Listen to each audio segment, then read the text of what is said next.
Bonjour tout le monde, ici Steve Tremblay, directement du salon de gaming de Monsieur Smith et voici mon avis sur le jeu Observer.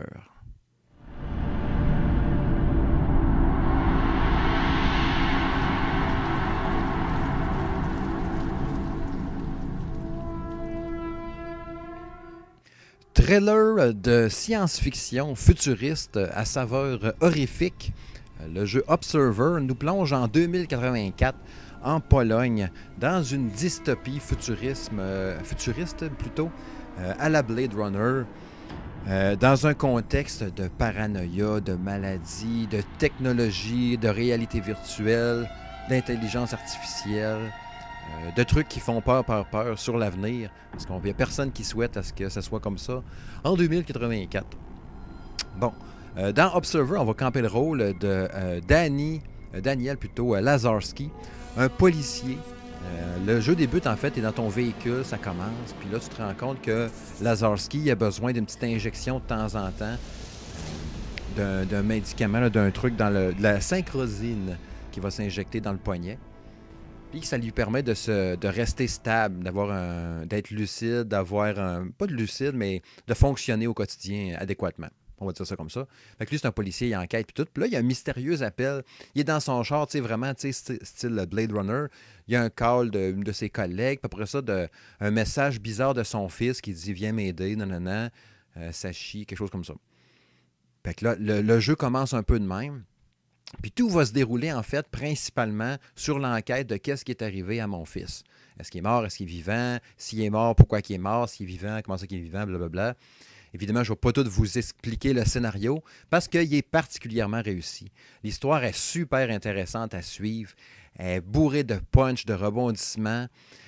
Jusqu'à la toute fin, même que tu finis le jeu puis tu te dis, je pense qu'il va y avoir une autre fin parce que je ne suis pas sûr que j'ai pogné la bonne fin nécessairement, la bonne ou la mauvaise. Il y a des questionnements, puis tout. Puis le jeu finit, OK? Puis tu te poses des questions encore après. Puis tu dis, crème, je vais aller voir sur Google, faire des petites recherches, voir c'est quoi les explications, parce que j'ai eu les réponses, mais il y a des affaires que je ne suis pas sûr, tu sais. La dernière fois que ça m'avait fait ça avec un jeu, c'était avec Inside, que je vais tester sur Xbox One, mais qui est disponible aussi, entre autres, sur Switch. Mais là, Observer me ramène un peu avec le même sentiment de ça. Tu le finis, puis tu veux dire, Colin, en ouais, il est arrivé ça, fait que ça veut dire que ça, fait que ça. OK, c'est pour ça que dans tel bout du jeu, maintenant, hein, fait que ça, c'est super, c'est vraiment fort, c'est vraiment bien réussi. Good job là-dessus. Principalement dans Observer, notre monsieur Daniel va se promener dans une espèce de gros bloc appartement à 4-5 étages, avec des sous-sols, puis des places louches, puis tout ça, avec son kit, lui, là, de réalité virtuelle, pas de réalité virtuelle, mais il y a genre des implants robotiques, on dirait, là, dans lui, qui permettent de scanner l'environnement. Avec le bouton LB, il va détecter, mettons, toutes les sources de chaleur qu'il va y avoir dans une pièce. Avec RB, il va scanner tout ce qui est électronique dans une pièce. Là, toi, tu vas récupérer des données, récupérer des objets qui sont comme ça au sol pour enquêter, pour savoir qu'est-ce qui est arrivé à ton fils Adam. Puis qu'est-ce qui se passe aussi dans ce gros bloc appartement-là, qui est voisin d'un salon de tatou, pas tellement loin d'une place de danseuse. Il pleut tout le temps, il pleut presque tout le temps, c'est tout le temps la nuit, mais tu es tout le temps à l'intérieur principalement. Je vous dirais que 80% du jeu, même 90% du jeu se passe dans un gros bloc appartement, à part quelques sorties ici et là, puis des trucs vraiment weird. Tu sais, il y a beaucoup de trucs dans ce jeu-là que c'est un peu... parce que, tu sais, tu vas avancer, comme je dis, tu vas enquêter en scannant les environnements, tu vas parler aux gens qui sont dans leur appartement, mais tu ne les vois jamais, ils sont tout le temps, à part les personnes mortes.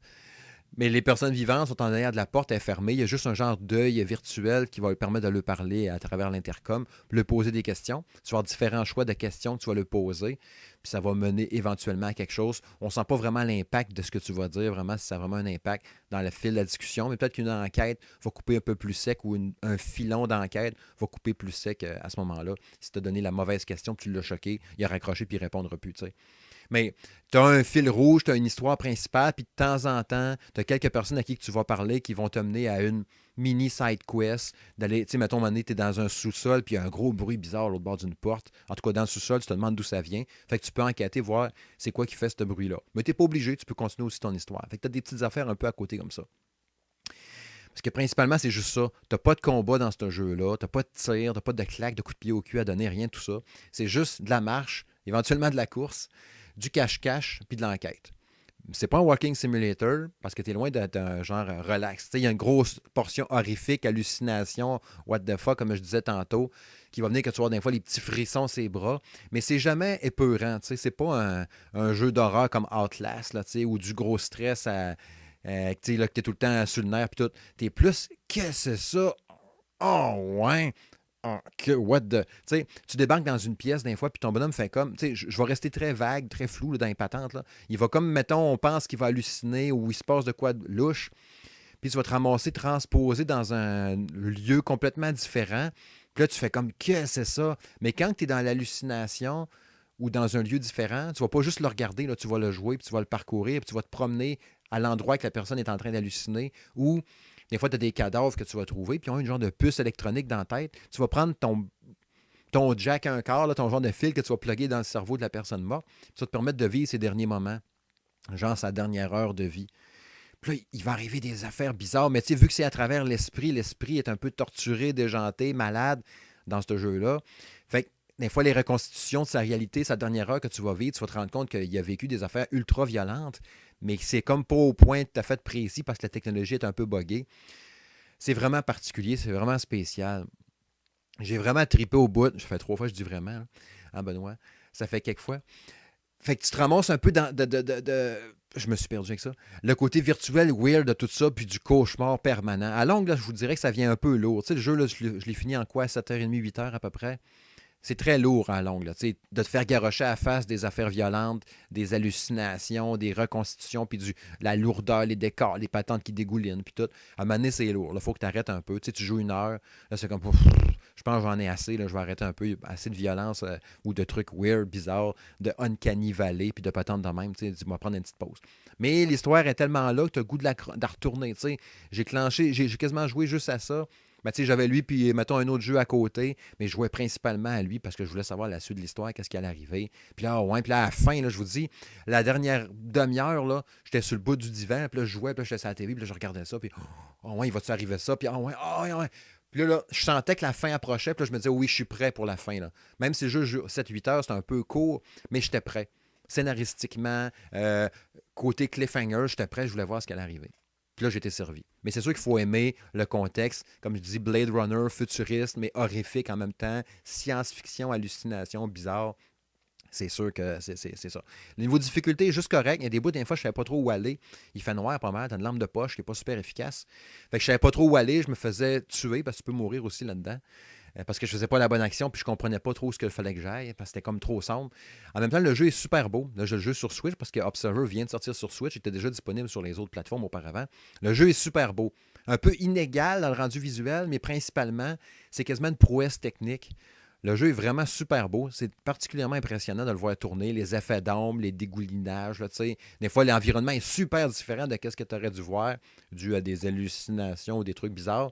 Puis à un moment donné, ça va changer du tout au tout. Les animations sont plus lettres, je vous dirais. Les visages, la manière que les bonhommes bougent, un peu, c'est lettre, cheapo. Mais les décors, l'environnement, c'est surtout ça qui est important un peu dans le jeu. Tout le côté weird aussi, c'est bien réussi aussi. Mais c'est ça, l'environnement est plus beau que les animations puis les trucs que tu vas rencontrer dans ce jeu-là. Ambiance sonore, c'est très bon aussi. La musique est cool. Les effets sonores, les petits bruits, le vent, tout le monde est dans les égouts, t'entends l'eau qui coule, le plafond qui soigne, tout le petit... Les bruits de bébite au loin, la madame ou le gars qui est en train de battre quelqu'un d'autre dans une pièce à côté que tu entends dans ton oreille, la porte mécanique qui est jammée parce qu'il y a un bug robotique, tu sais, une porte là, qui fait kaching, kaching, kaching. Là, tu dis, j'y vas-tu en dessous, j'y vais pas, mais tu me fais couper en deux, qu'est-ce que c'est ça? Tu sais, l'ambiance est vraiment cool là-dessus. Principalement, ah oui, c'est vrai. Le jeu est tout en anglais, ça c'est quand même important. L'acteur qui personnifie, dans le fond, Daniel Lazarski, c'est un vrai acteur, le Roger Hauer. Je le prononce peut-être pas super bien, mais une grosse vedette des années 80-90. Puis là, c'est son première fois qu'il fait un jeu vidéo qui personnalise la voix.